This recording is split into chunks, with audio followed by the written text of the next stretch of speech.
ABP અસ્મિતાનો અહેવાલ અસરકારક સાબિત થયો। મોરબીમાં નદીમાં ઊભી કરાયેલી દિવાલ દૂર કરવાનું શરૂ કરવામાં આવ્યું। મચ્છુ નદીમાં બનાવાયેલી દિવાલ તોડવાનું કામ શરૂ કરાયું છે।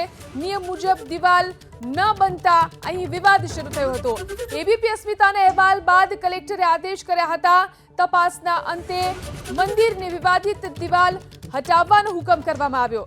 મંદિર તરફથી દિવાલ દૂર ન કરાતા પ્રશાસને દિવાલને તોડી પાડી। એલઆર શાખાએ માપણી બાદ કલેક્ટરને આ રિપોર્ટ સોંપ્યો હતો।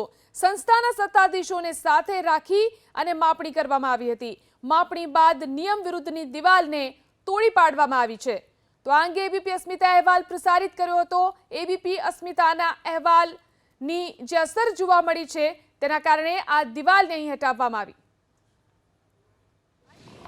મચ્છુ નદી પરની જે દિવાલનો જે વિવાદ સર્જાયો હતો એ વિવાદનો અંત આવતો હોય તેવા જે દ્રશ્યો જે છે એ સામે આવ્યા છે।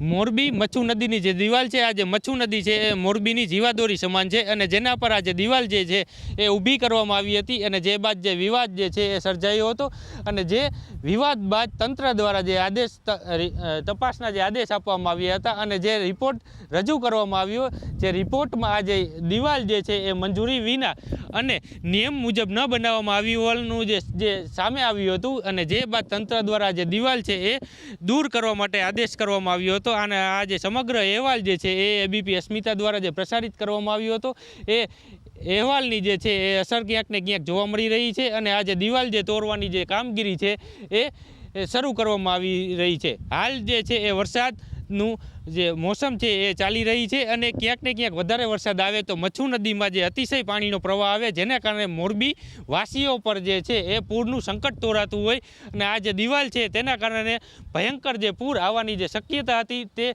શક્યતા ક્યાંક ને ક્યાંક મોરબી વાસીઓને માથેથી દૂર થતી હોય તેવું જે છે એ દ્રશ્યો સામે આવ્યા છે અને આ જે દિવાલ છે એ દિવાલ જે છે તોડવાની જે કામગીરી છે એ શરૂ કરવામાં આવી રહી છે અને આ જે દિવાલ છે એ ક્યારે તૂટશે અને આ દિવાલ તૂટ્યા બાદ જે છે એ મોરબી વાસીઓ પરથી આ જે પૂરનું જે સંકટ છે એ દૂર થશે। પાર્થ પટેલ, એબીપી અસ્મિતા, મોરબી।